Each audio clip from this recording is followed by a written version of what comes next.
Dog keeps going to police station, and detectives want to know why.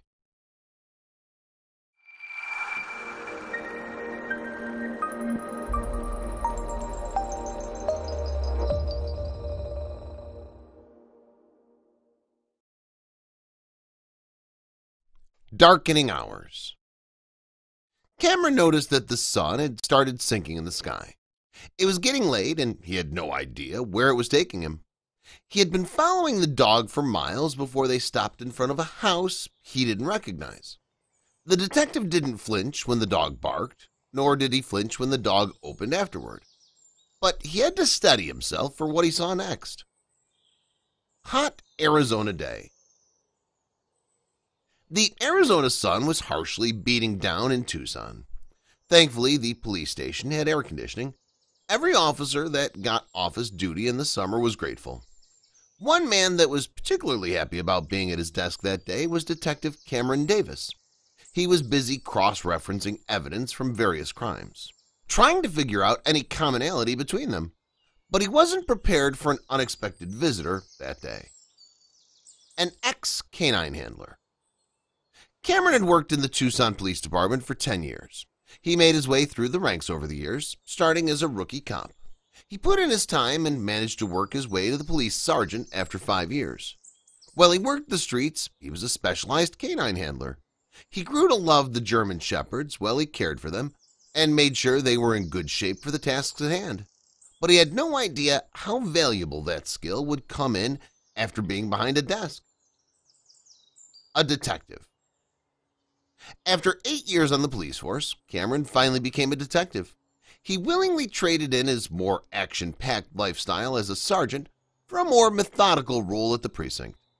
As a detective, he spent a lot more time behind a desk, something that was especially grateful for whenever the Tucson summer came rolling around.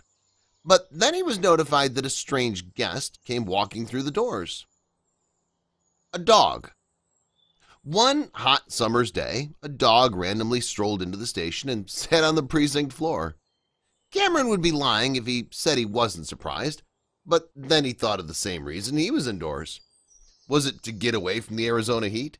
Surely a thick-coated dog would prefer air conditioning over being outside, but that didn't explain everything.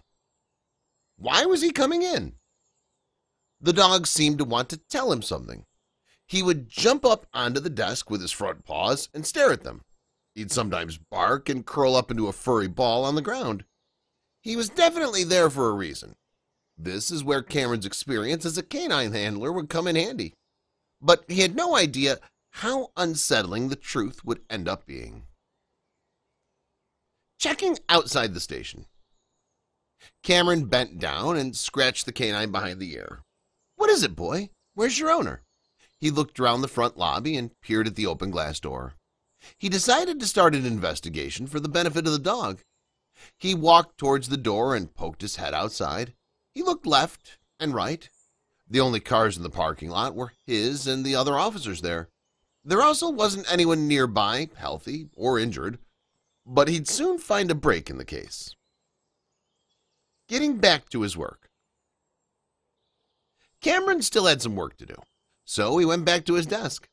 If the dog was there at the end of the day, he told himself he'd try to find his owner.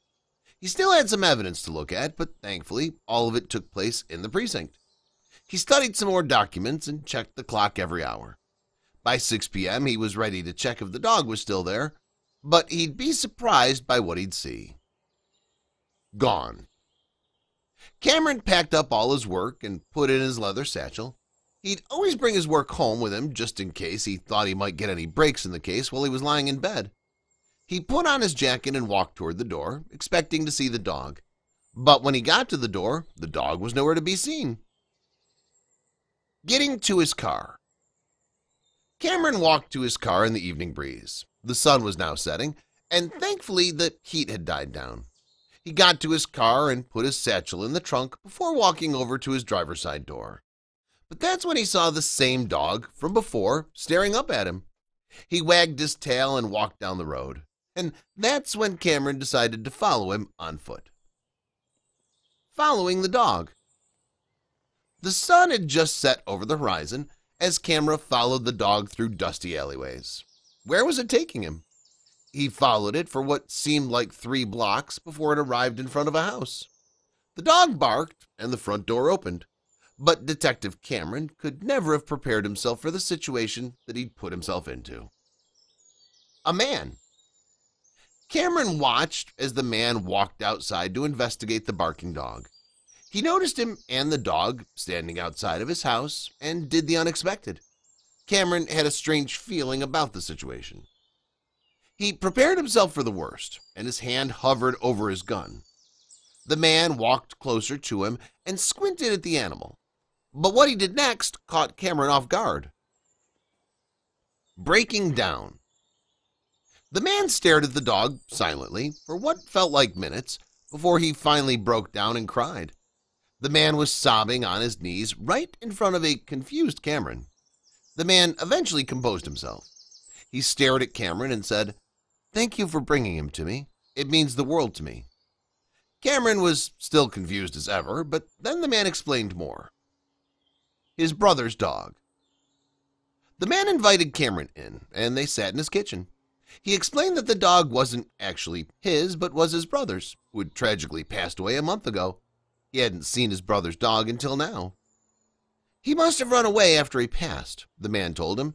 He said that it made sense that he was in the station. The precinct.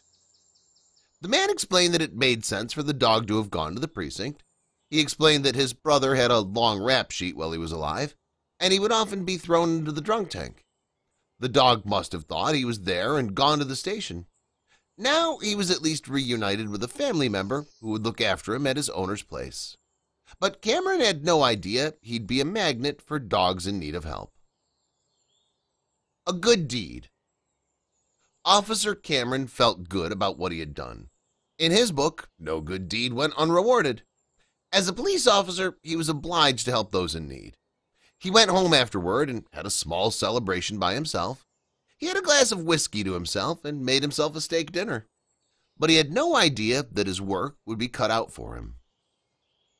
Getting the call. The next morning, Cameron got a call he didn't quite expect. He'd only just managed to get his shift started before a 911 operator called in with an eerily similar event to the previous day. They explained that because of his good work with the previous day, they also wanted to hand this call to him. It involved a dog again. But would he get there in time? Arriving at the scene. When Cameron arrived at the scene, he started asking questions. A crowd had gathered around and was filming the incident with their phones. He wanted a better idea of the situation before jumping in. "Can you tell me more of what's going on?" Cameron asked one of the bystanders. They explained what the operator had told him. He looked around. He could see the car in question and knew he couldn't just stand around. Pup in need. He slowly approached the car. Thoughts of the dehydrated dog ran through his mind from just the day before. He wouldn't let this one down either. By the time his backup arrived, the pup had needed help desperately. The Arizona heat had reached 80 Fahrenheit, and the car could even reach the hundreds if left back for too long. Things didn't look good for them. Getting inside the car. The police didn't hesitate. They didn't have much time to wait. They had to do something, or it might be too late for the dog. Cameron never liked crowds. He felt they complicated things. But at least he had more knowledge about the incident at hand. All they had to do now was get the poor animal out. But that would be easier said than done. The situation. Now that Cameron had some backup, they were walked over to the car and he gave the other officers the rundown on the situation. There was a dog locked in a hot car, and it was their duty to make sure it was safe. But when they got to the car, they realized just how bad the situation was.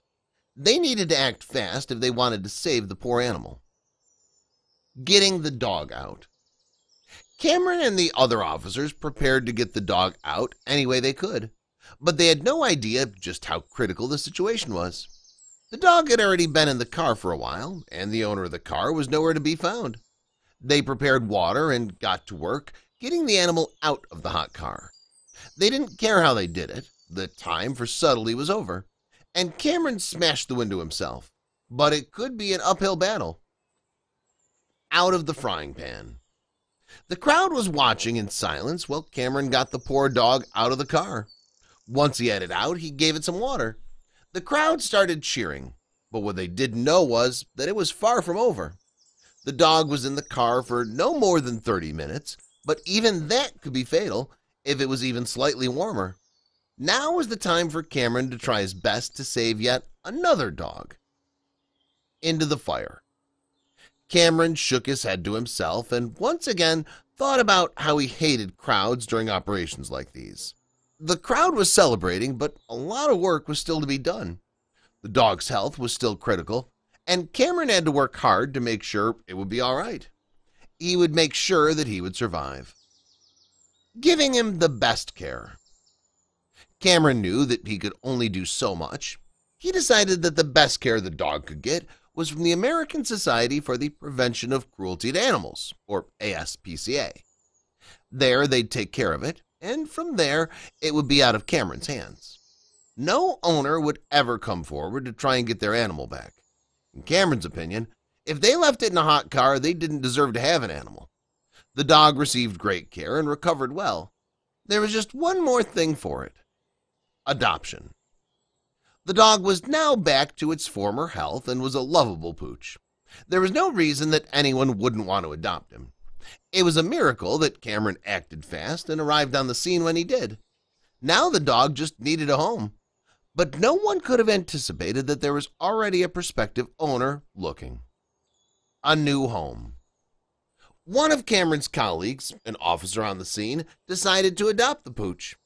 Now that Cameron knew the pooch was part of the PD family, he was beyond happy. He knew nothing bad would happen to the dog again. The grateful dog even got to visit the police station from time to time, where Cameron got to see how he was settling in. Reassuring words. Cameron's colleague even had some reassuring words to say about the dog now that he was in her custody. "This pup will never be neglected again," the NYPD 19th Precinct said on Twitter. "A month ago, this sweet doggo was rescued after his owner left him in his hot car for hours. Yesterday, one of its rescuers, Officer Maharaj, adopted him. Thank you, ASPCA, for taking such good care of this lucky pup." Following.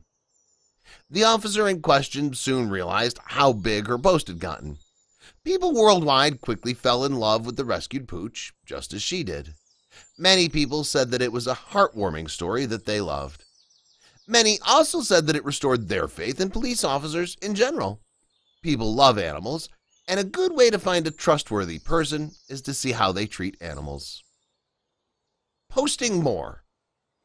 With the help of Officer Cameron, the officer decided to start a Facebook page dedicated to the little pup and his exploits after the rescue. They regularly update the dog's public and even had photos of him visiting the precinct. The pup went from being trapped in a car to the luckiest boy. The officers could feel proud of what they had done. In order to protect the privacy of those depicted, some names, locations, and identifying characteristics have been changed and are products of the author's imagination. Any resemblance to actual events or places or persons living or dead are entirely coincidental. Please spread the smiles by sharing these adorable best friends with your best friends.